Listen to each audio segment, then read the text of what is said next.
Kami persilakan Romo Yadi untuk menjelaskan untuk APP 2025. Silakan Romo. Beri tepuk tangan mungkin Bapak Ibu boleh ya. Pagi-pagi dan nongkrong di Samadi. Ada Romo Yadi yang kalau nyanyi mirip Ahmad Dhani.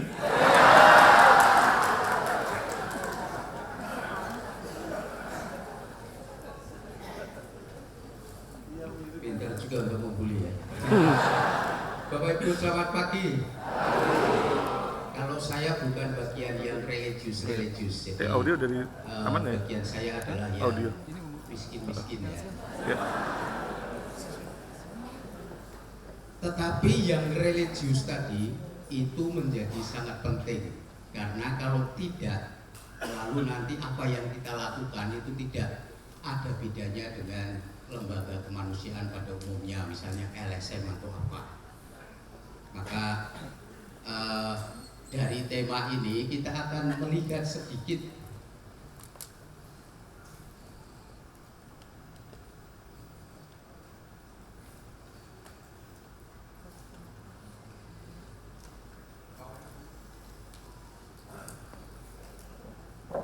dari tema APP kita akan mengambil tema sama persis dengan Ardas, yaitu kepedulian lebih kepada saudara yang lemah dan miskin. Kemudian kita akan bagi dengan subtema yang nanti Romo Yus pasti akan menjelaskan lebih detail dalam kerangka analisis sosial. Yang pertama adalah spiritualitas, inkarnasi dan bela rasa. Ini adalah pendasaran kita. Kalau kita mau terlibat, itu dasar spiritualitasnya apa? Maka nanti Bapak Ibu kalau memfasilitasi, gali betul-betul motivasi rohaninya apa, motivasi imannya apa. Kalau tidak, nanti kita bisa jatuh kepada motivasi untuk kepentingan saya sendiri. Itu di bagian pertama. Lalu yang kedua, kita akan melihat, mendengar, merasakan apa yang dirasakan, didengar, dilihat oleh Tuhan Yesus dalam bertemu dengan orang-orang yang membutuhkan. Nah, kita mencoba nanti kelompok dicoba diajak masuk dalam pengalaman itu supaya sungguh-sungguh itu bersumber dari dalam. Lalu setelah tergerak, Yesus itu kalau bertemu dengan orang-orang yang membutuhkan kan selalu melihat, mendengar, mencoba merasakan, menyentuh, kemudian hatinya tergerak.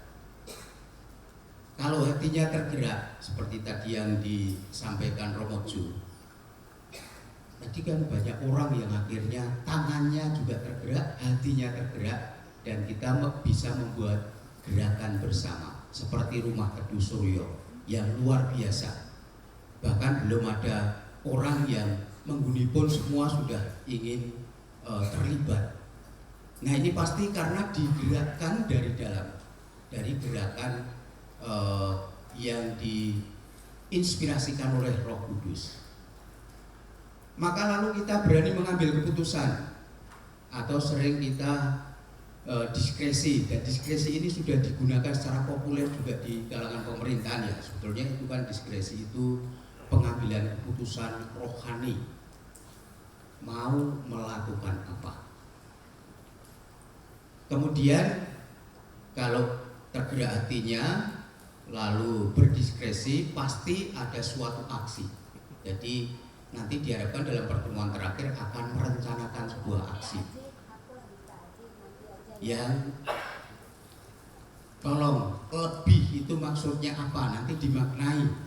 Lebih itu mungkin lebih berdampak nanti apa yang akan kita lakukan, atau lebih banyak lagi yang mau kita jawab, atau lebih committed lagi, lebih komitmen lagi kita dalam melayani saudara-saudari kita yang lemah dan miskin dan sebagainya. Coba lebih nanti dirumuskan dalam arti apa.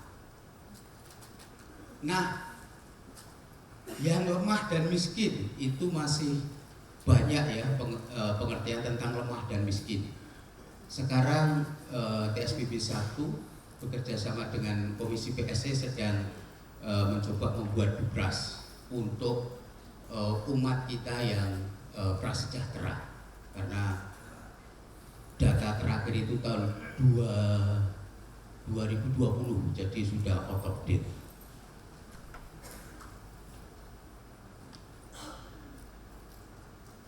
Nah, orang miskin, nanti saya dikoreksi Romo, saya bukan ahli kitab suci. Menurut kitab suci,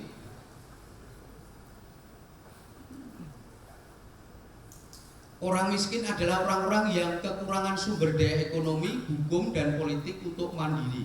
Mereka juga tidak memiliki tanah atau tidak mampu membeli makanan, pakaian, atau kebutuhan hidup dasar lainnya. Itu secara umum pengertian dalam kitab suci. Ternyata di sana pun kita bisa menggali inspirasi siapa sih orang miskin yang sering dijumpai oleh Yesus.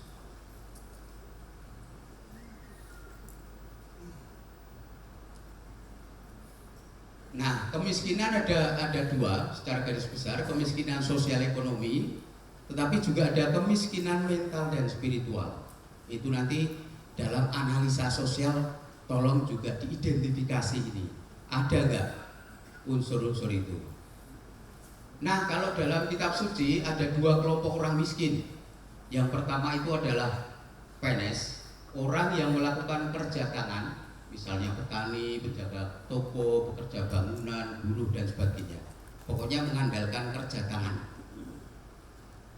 Lalu petokos, orang yang sangat miskin dan tidak mempunyai apa-apa lagi. Orang yang terpaksa harus mengemis karena tidak mempunyai sumber daya ekonomi dan dukungan keluarga untuk memenuhi kebutuhan pokoknya.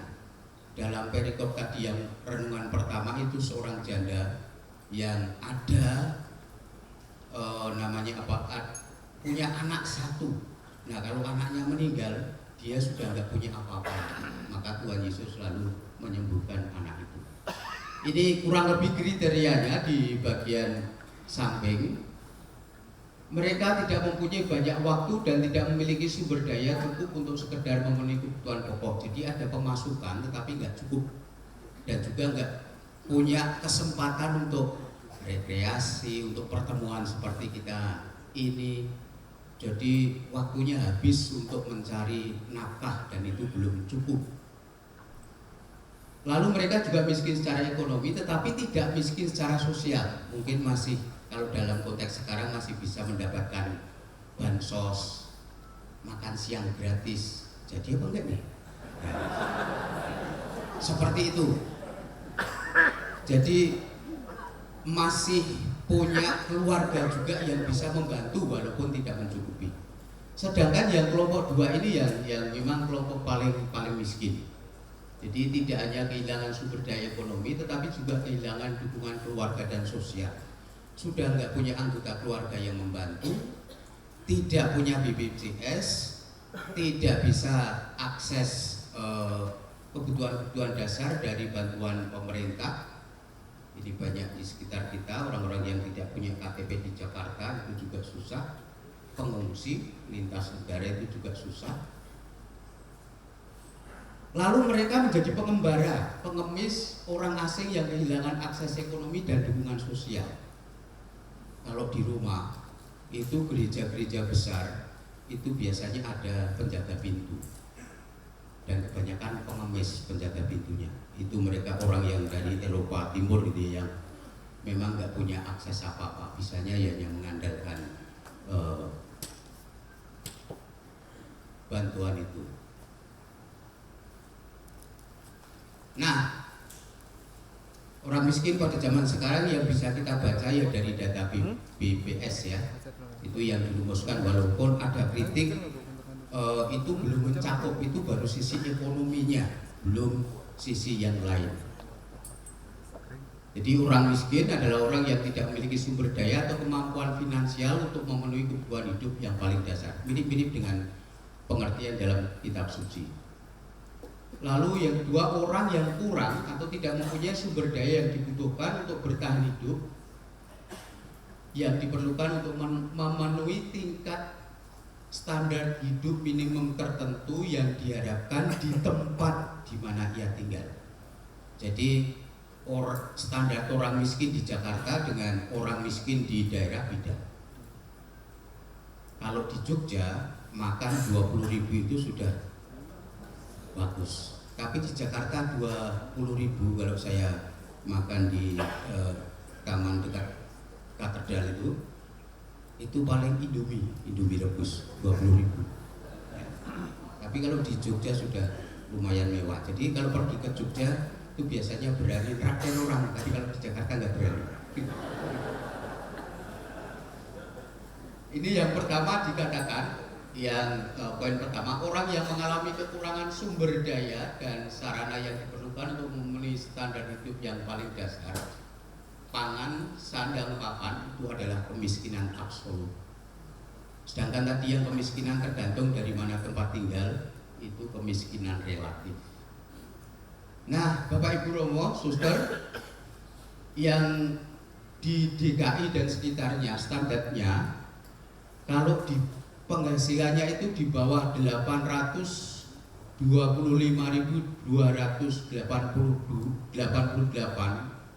per kapita per bulan, per individu per bulan, itu miskin. Kalau dalam keluarga standarnya satu bulan itu sekitar 4 juta. Jadi yang berpenghasilan 4 juta ke bawah itu miskin. Itu standar Indonesia yang dikritik masih rendah. Nah, coba keluarga Bapak Ibu apakah cukup 4 juta? Saya tidak yakin kalau cukup. Apalagi kalau itu harus kos. Nah, ini potret saja saya kumpulkan dari data-data ini. Ini sekali lagi ini patokannya adalah lebih pada ekonomi. Di wilayah Keuskupan Agung Jakarta, masyarakat kita itu masih 1 juta lebih yang tadi hidup di bawah standar 4 juta ke bawah tadi.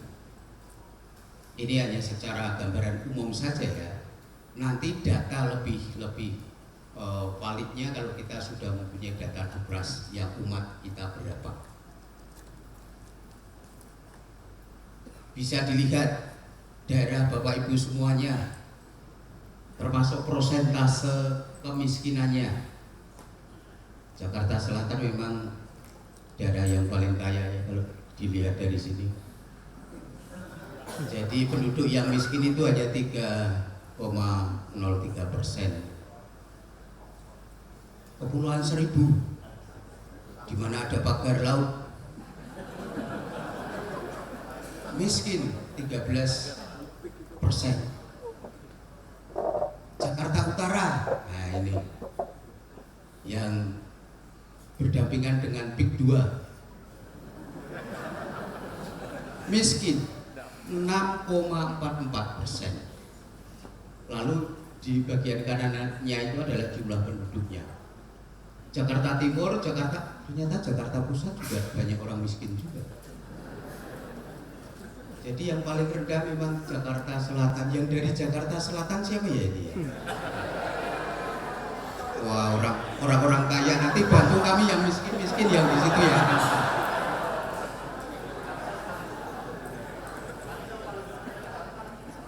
Tetapi wilayah Keuskupan kita itu masih lebih kaya dibandingkan dengan Indonesia pada umumnya.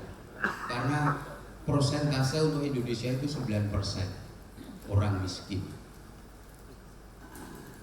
Nah, celakanya sudah miskin, ketimpangannya juga tinggi.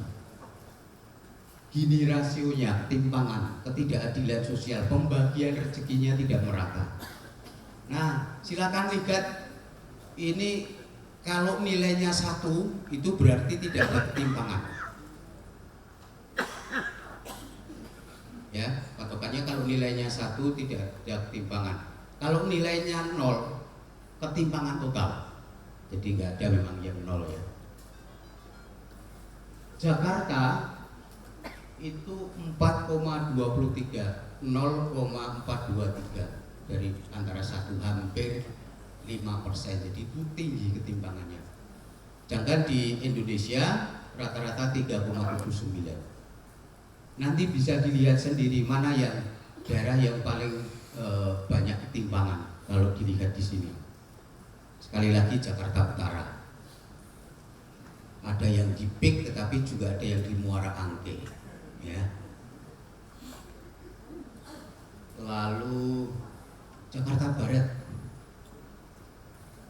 Jakarta Selatan ya masih di bawah 4. Nah rata-rata 4 itu termasuk tinggi, dan di daerah Bekasi itu juga tinggi ternyata 4 sekian pertimbangannya. Nah itu untuk menunjukkan siapakah saudara-saudara kita yang miskin dan lemah. Nanti tolong dilihat nanti dalam analisa sosial, diidentifikasikan ini dan masalahnya apa, kemudian kira-kira solusinya apa dan seterusnya.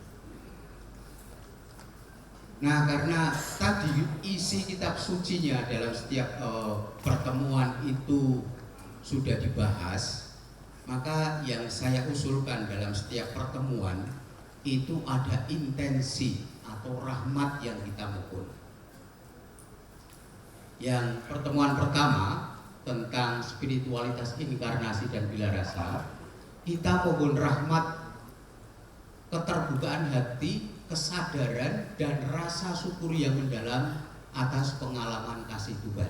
Kita mau merasakan saya mempunyai pengalaman kasih Tuhan. Kalau tidak mempunyai, susah untuk berbagi pengalaman kasih Tuhan kepada saudara-saudari kita yang miskin dan lemah.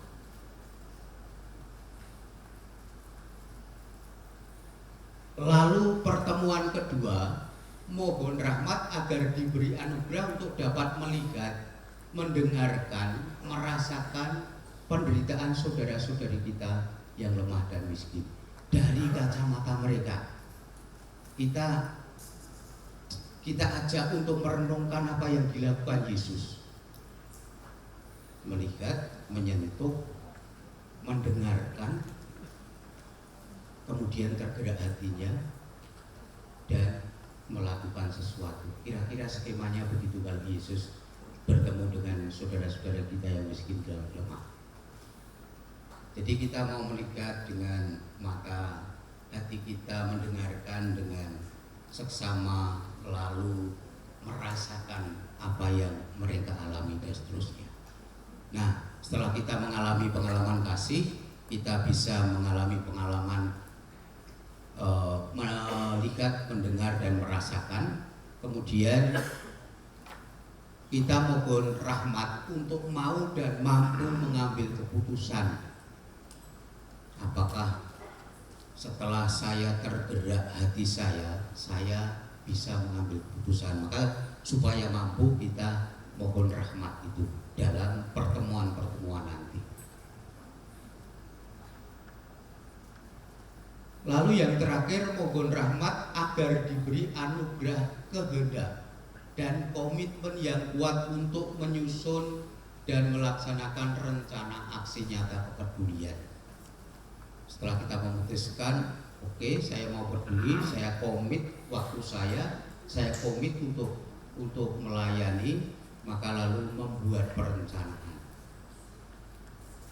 Jadi diharapkan di tahun ini lebih tertata dan terstruktur, Bapak Ibu. Lebihnya di sana. Jadi tidak sporadis, misalnya ada orang datang kita beri, atau mudahnya kita bagi-bagi sembako saja. Ini nanti diharapkan terstruktur. Jadi ada perencanaannya. Maka kita difasilitasi oleh Romo Yus dan timnya analisa sosial. Analisa sosial itu secara sederhana mau melihat akar masalahnya apa, lalu solusi yang memungkinkan apa, dan resources yang kita punya apa, baru kita eksekusi. Itulah nanti dalam perencanaan. Nah, saya kira itu yang bisa saya sampaikan, dan semoga APP tahun ini lebih sungguh-sungguh kita bisa mewujudkan kepedulian lebih pada saudara-saudari kita yang miskin dan lemah. Terima kasih, Tuhan memberkati.